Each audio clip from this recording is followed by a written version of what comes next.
have the Boston Celtics played their last game here at the TD Garden. They lost Game 6, a game that I said they needed to win. Can they win a Game 7? I'll talk about it right now on a bonus Locked On Celtics podcast. Be ever ready. Recognize the city of champs. Boston, baby, we do what you can't. Locked on number 18, Tatum and Brown, J-team, step back. We gon' wet that and slay teams. Of course, the Celtics, who else could it be? Screaming like KG with the Larry O.B. Karalis above average, assessing the team status. Best daily pod, no cap, salary matching. Clutch like Bird the DJ, keep John on replay. Prime time, dapping up the truth on the sideline. Raining J's, how it started, raising banners, how we finished. Locked on Celtics pod, home of the winners. B. Hey there, welcome back to the Locked On Celtics podcast. Thank you for making this show part of your daily routine, Monday through Friday, and today, a bonus podcast. Even after a 111-103 Game 6 loss to the Miami Heat, I am here for you every playoff game because even in a loss, we need to talk our way through it. We need to get through it because there's a Game 7 to be played on Sunday night. I'm John Karalis. I cover the Celtics for Boston Sports Journal. I've written a book called Boston Celtics All-Time All-Stars, and I was one of the media voters on the Celtics 75th anniversary team. I am here at the TD Garden. My voice still a little rough, but trying to get through it, just like the Celtics are trying to get through it. I'm looking up at this scoreboard, and I still can't believe it, that the Celtics lost this game 111-103. I was very extraordinarily confident in this Celtics win today. I really, as confident as I've been, so confident that I didn't even plan on going to Miami. I had to book at the last second to get back down there for a Game 7 because the Celtics season is on the line here.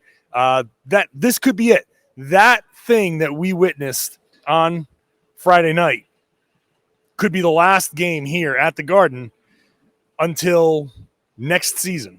Hopefully not. Hopefully there's a Game 3 of the NBA Finals here in a week, 2 weeks or so, but they'll have to get through the Miami Heat on Sunday in Miami. And the reason why is the Celtics had 18 turnovers that led to 22 Miami Heat points. Now, the Heat obliged with a similar turnover count. They had 19 turnovers, 23 points. So the Celtics actually won the turnover battle, but that makes this even more infuriating for Celtics fans because they did what they're supposed to do as far as their defense, turn them over and the Celtics got 23 points off of those turnovers. Protect the ball, you win the game. This is the same old story, right? Same old story. Protect the ball, you win the game. 18 turnovers. The two stars, Jayson Tatum and Jaylen Brown, again, accounted for a majority of them. 7 for Tatum, 4 for Jaylen Brown, and it's just not going to get the job done. The Celtics, when they turn the ball over like this, they are just not good enough to win the game. Not against this Heat team. The Celtics went on a 22-11 run to start the fourth quarter, and then Miami went 18-7 the rest of the way, and really a couple of killer shots. Max Strus from like almost half court, just a real wild shot with a second left on the shot clock, turns and fires and hits, just drills the shot, which is wild. And then Jimmy Butler with about 40 seconds left, 2 seconds left on the shot clock, gets the out of bounds, gets the play. It's an out of bounds play, gets the pass, turns and fires, and drills the almost three-pointer. His foot was over the line, but still a long shot that he turned and drilled. Jimmy Butler just hit jump shot after jump shot after jump shot in this game and crushed the Celtics. Tatum and Brown combined for 50 points, which should normally be enough. 30 points for Tatum. Jaylen Brown had 20. But Jimmy Butler in a superstar game, I honestly didn't think he had this in him. Didn't think he had 47 points on 16 of 29 shooting, 9 rebounds, 8 assists, 4 steals, 47 points. He almost matched Tatum and Brown together. We're sitting here talking about him matching Jayson Tatum. He almost matched the both of them. So that's something that you can't have happen. But okay, fine. The Celtics, you know, you get into this situation. It's the fourth quarter. Butler goes off, and he's cooking. And you've turned the ball over so much that he's gotten plays where he's getting comfortable. He's getting into the rhythm of the game. It's what I talked about in yesterday's podcast, what we've been talking about since the last game. Get comfortable, get in a rhythm, feel good about yourself, get that early lead that can carry you a little bit. The Celtics didn't respond when Miami made their run. It was tied. It was tied with about 2 minutes or so to go. And Jaylen Brown at the free throw line. 2 free throws to take the lead, and he misses both. The only 2 free throws he's missed all game. Tatum was 8 of 8. Jaylen was 7 of 9. If Jaylen was 9 of 9, who knows what happens the rest of the way? That's that concept of, a butterfly flaps its wings in one part of the world and it causes a hurricane in the other part of the world because the flap of the wing causes the wind to blow and blah, blah, blah, and it just cascades. Jaylen making those 2 free throws and going up. First of all, it doesn't lead to Jimmy Butler getting the ball up the floor and going in for the and one.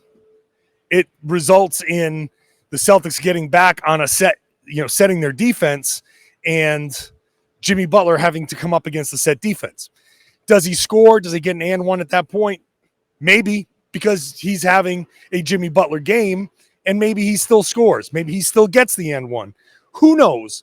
But point is, when the Celtics are up 2 and Butler's going against a set defense, it's a little bit different than tie game, the momentum of, oh, wow, Jaylen Brown just missed 2 free throws.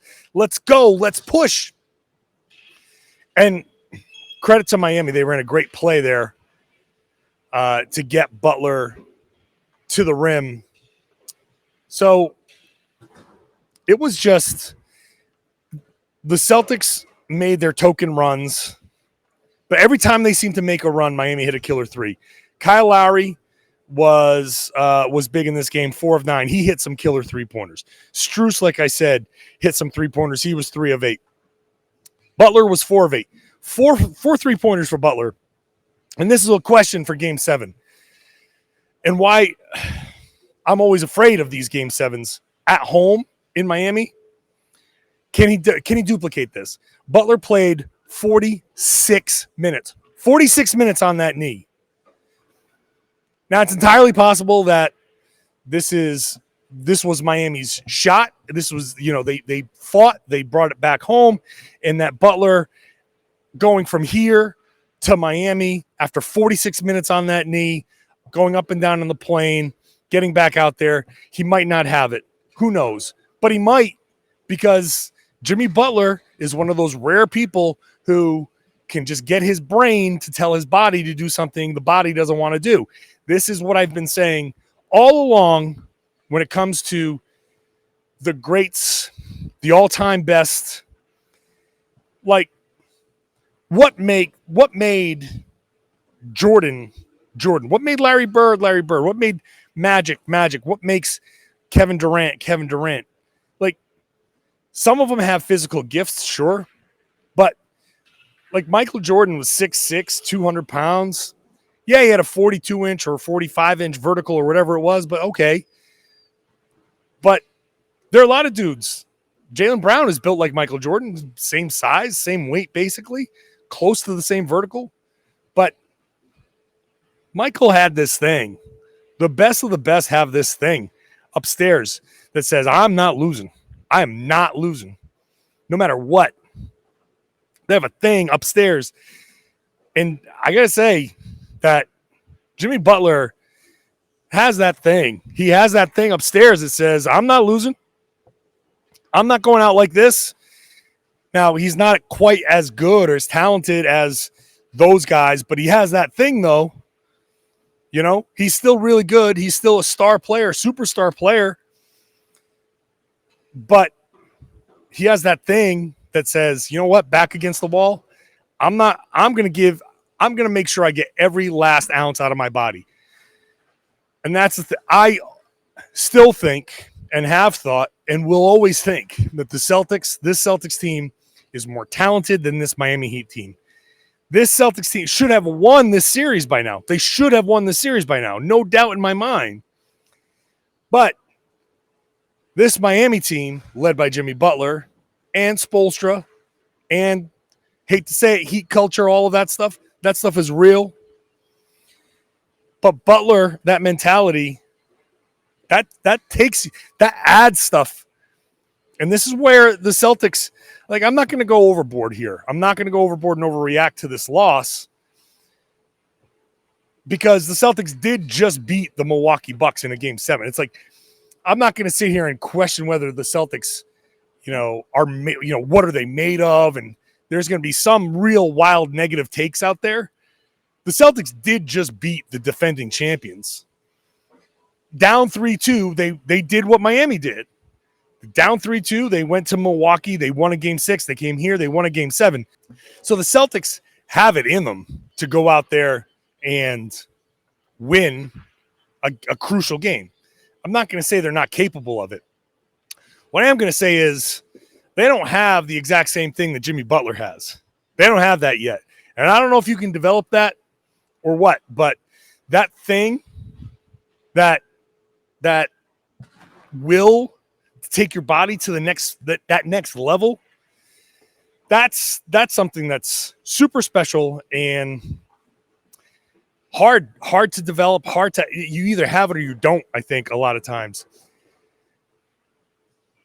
One of the things here that struck me was Ime after the game saying, same turnovers, same things. We keep acting like we're surprised when they're reaching, they're grabbing, and all of that stuff. I do feel like he's talking to Jaylen Brown a little bit there because it's kind of the same thing that he said to Jaylen Brown before. The fact that guys are surprised at the reaching and the hacking and the no calls, like you got to get past that, man. You got to get over it. But when he said it's the same stuff and we shouldn't be surprised by it anymore, and yet the Celtics still seem to be surprised by it, well, that kind of explains a lot of why they're still performing the way they're performing. The fact that they're still putting up these types of performances with the turnovers, with the second chance points, offensive rebounds, it just tells you that they either are expecting something different to happen, whether it's the officials or something else, or they don't respect the opponent enough to say, well, they're this good at, defending. I got to try something different. I can't go at Victor Oladipo. I can't go at Jimmy Butler the way I think I can. And whether it's ego or insanity or whatever, they got to stop doing that. Take your mid-range shots, get off the ball quickly, stop turning the ball over, stop getting into a crowd, all of that stuff. Like, and maybe I'm the one that's insane because I'm expecting them to change, like understand that there are shots to be taken. The craziest stat here is in the fourth quarter, Jayson Tatum took one shot. Jaylen Brown took one shot. In the second half, Tatum and Brown combined for 7 shots. How is that possible? Like, I know Miami is geared towards taking the Celtics 2 stars away. And that's why Derek White, by the way, an amazing performance from Derek White. The only guy on the team that I think had a wire-to-wire good game was Derek White, who finished the game with 22 points, 7 of 14 shooting, 4 of 7 from 3, 4 of 5 from the line, 3 rebounds, 5 assists, 3 steals, a block, no turnovers for Derek White. Wasted that game. But the Celtics still need to find a way. Tatum needs to find a way. Jaylen needs to find a way. Ime Udoka needs to find a way. to get those guys going in the fourth quarter. And it really can't just keep being, well, let's get Tatum on the ball and set picks and try to call up the mismatch. Let's call up whoever Strus is guarding and run a pick and roll and get that switch, because Miami helps a ton. And, maybe in the fourth quarter, you just want to see your star take over a little bit. And I don't know, there's making the right play, and then there's playing into what Miami's trying to do. And I think there's a fine line between that. Tatum drawing a crowd is great, but what do you do after that? Who gets the ball? Can you get Jaylen Brown the ball? Can he get going? And if Jaylen's the guy getting the crowd, then Tatum should be getting. There's no way you can say, well, they're showing Tatum and Jaylen Brown the crowd. Well, it's two guys. You need multiple players to show the crowd. So if that's the case, then everyone else should be completely wide open and scoring buckets, and they're not. Derek White scored a few, but I think this is just a case of going into this fourth quarter here. Tatum needs to be more aggressive, looking for opportunities to get his shot. And sometimes that means getting him off the ball and getting him the ball on the move and just making a decisive play no matter who's guarding him. Because you're Jayson freaking Tatum, man. And you got Jimmy Butler on one leg. Yeah, you got Victor Oladipo in front of you, but if you're catching the ball on the move, you can get past him. You can get past anybody that's defending you. Get him, set some pin downs, run something else to get him the ball on the move, and then make a quick decision once you get the ball. Same thing for Jaylen. Get those guys working together. It's inexcusable for them to get 2 combined shots in the fourth quarter. Absolutely inexcusable. While Jimmy Butler is scoring 17 points in the fourth quarter. Jimmy Butler scored 17 in the fourth quarter. The entire Boston starting 5 in the fourth quarter scored 15. It's unacceptable. Like, you can't have that in a game 6 closeout at home. You got to find Tatum some shots. You got to find Jaylen Brown some shots. And if Tatum can't do it, if Jaylen can't do it, if you're seeing them show a crowd, if you're seeing them wall them off, if you're seeing them go to a zone, then it's up to the coaching staff or it's up to somebody on the floor to find a way to get those guys some shots, because those are the guys that are going to win you the game. And if Derek White has it going like he's going, that's great. But you still have to expect that at some point, Derek White, that magic's going to run out. I just don't. That's my biggest criticism of this team in this game. That how can you possibly have Jaylen and Jayson 2 shots in the fourth quarter? Marcus Smart did not have a good game in this. 4 of 15, 1 of 9 from 3. So those shots were a little too. He was firing them. A lot of those came early.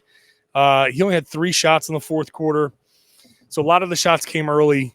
I did get into it on Twitter with a few people.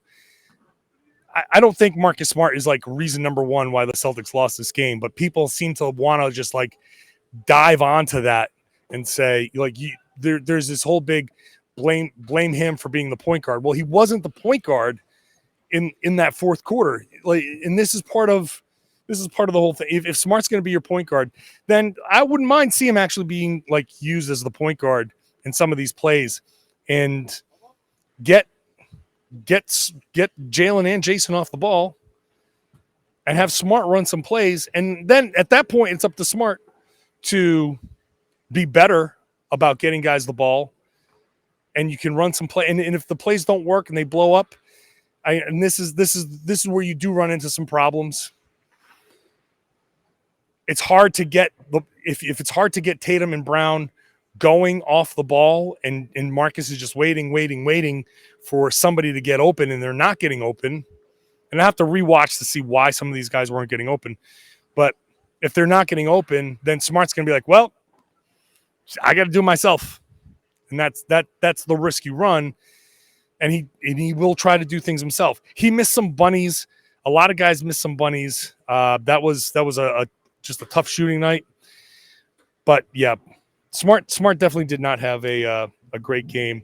Robert Williams, I don't know where he was late. I don't know if he got hurt or if it was just the lineup that Miami went with. But we're going to find that out. Horford did not have a good game. I'm willing to give him a pass because it just found out that his grandfather died earlier in the morning. So that's,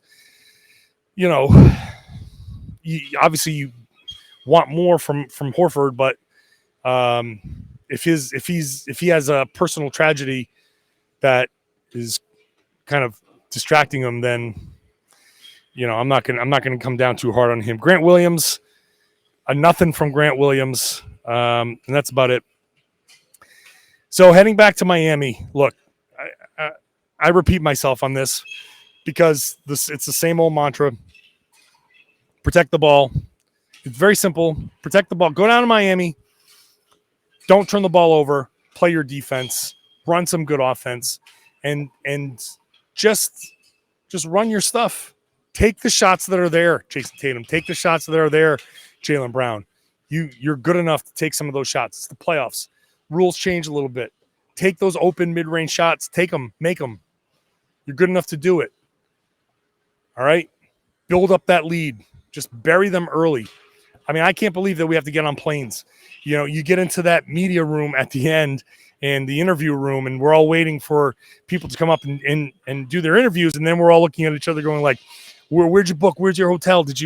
What flights did you get? Like all of that, like, because that's everybody's scrambling all of a sudden because no one expected to have to go back to Miami. But we have to, and we'll see. This would be a very disappointing end if the Celtics season is in fact over after this weekend. It'd be a little bit disappointing because up 3-2, and really everyone was just, aside from Miami Heat super faithful who were just banking on faith, everyone was sitting there saying this series feels over.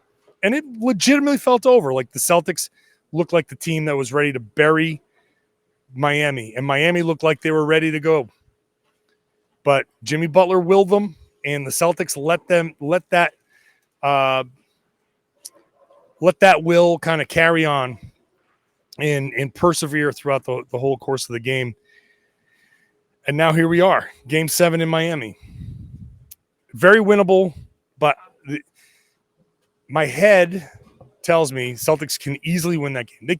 They could win that game. They should win that game easily. They should. But in my heart, I know how weird basketball is. I know how weird Game 7s are. And I know what Butler is capable of. Even on one leg, he's certainly capable of willing himself to another great performance. Look, he hit all those jumpers, man. Those jumpers were line drives. A lot of those three-pointers were line drives that barely went over the front of the rim, but they went in. They were a half inch from careening off the front of the rim, but they went in. And I'm afraid of them going in a lot in Game 7. Celtics need to be better. They need to be more on point. And they've cost themselves. The biggest thing for me is they've cost themselves these 2 days of rest, where now all of these nagging injuries have to get up on that plane. You got to tomorrow, on Saturday, you got to fly. On Sunday, you got to play. And then on Monday or Sunday night, whichever they do, you come home and you've lost those 2 days plus a travel day of rest and recuperation. Golden State Warriors are sitting right there. They're just waiting, resting, healing. So, well, whatever. We'll see how it goes. No podcast Saturday night into Sunday, but a podcast Sunday after the game from the FTX Arena. One way or the other, Celtics season is going to end or Miami season is going to end, and I will be there to talk about it. So subscribe wherever you get your podcasts, free and available everywhere. Subscribe on YouTube to watch the show there, and share the podcast. Tell your friends, tell everybody they should be listening to the Locked On Celtics podcast here on the Locked On Podcast Network.